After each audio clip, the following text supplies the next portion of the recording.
தீப்பற்றி வானத்தை நோக்கி ஜுவாலைகள் உயர்ந்தன.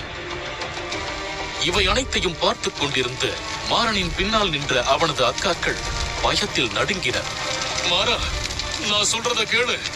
சீக்கிரமா உன் அக்காக்களை கூட்டிக்கிட்டு இங்கிருந்து தப்பிச்சு போ. இந்த டிராகன்களோட நாம யுத்தம் செஞ்சு ஜெயிக்க முடியாது.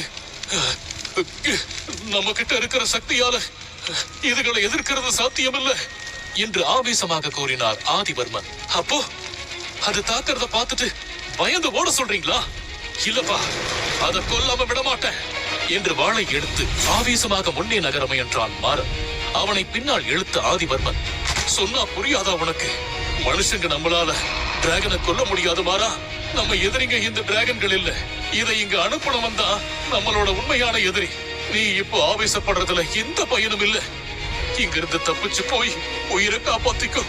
அப்போதான் எதிரிய பழி வாங்குற சந்தர்ப்பம் உனக்கு கிடைக்கும் என்று மாறனை ஓடிச் செல்ல சைகை செய்தார் ஆதிவர்மன். இல்லப்பா, இந்த நிலைமையில உங்களை விட்டுட்டு நான் எங்கேயும் போக மாட்டேன். மாறா, என் செல்ல மகனே, உன் பாசம் எனக்கு புரியுது. ஆனா சொல்றத பொறுமையா கேளு. என் மக்களுக்காக, என் குடும்பத்துக்காக என் இறுதி மூச்சு வர போராடுறது ஒரு அரசனாவும் ஒரு தந்தையாவும் என்னோட கடமை. இங்க ஒரே ஒரு பிரஜை ஆபத்துல இருந்தாலும் நான் இந்த அரண்மனையை விட்டு வர முடியாது. சொன்னா புரிஞ்சுக்கோ. இதுகளோட போராடுனா நீ செத்துடுவ. உன்னோட நானும் செத்துடுவேன். அப்புறம் உன் அக்காக்களோட நிலைமையை யோசிச்சு பாரு. அவங்களை காப்பாற்ற வேண்டியது உன் பொறுப்பு இல்லையா என்று மிகுந்த உணர்ச்சியுடன் கேட்டார் ஆதிவர்மன். அதை சொல்லும் போதே அவர் கண்களில் கண்ணீர் துளிர்த்தது. மாறன் மீண்டும் ஏதோ சொல்ல வர அரசர் தன் கண்களை பெரிதாக்கி, இது ரத்தினபுரி அரசரோட கட்டளை. இதை பின்பற்ற வேண்டியது உன் பொறுப்பு.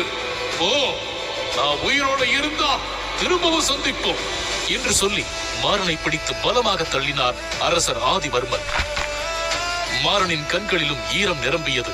கண்ணீருடன் தந்தையை பார்த்தபடியே முன்னே நகர்ந்தான். அவன் திரும்பிய அடுத்த நொடி நடக்க கூடாத ஒரு கொடூரம் நிகழ்ந்து விட்டது.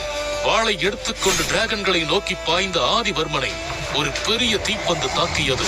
சில நொடிகளிலேயே ஆதிவர்மன் தீ ஜுவாலைக்குள் மறைந்தார். அந்த பயங்கர காட்சியை பார்த்து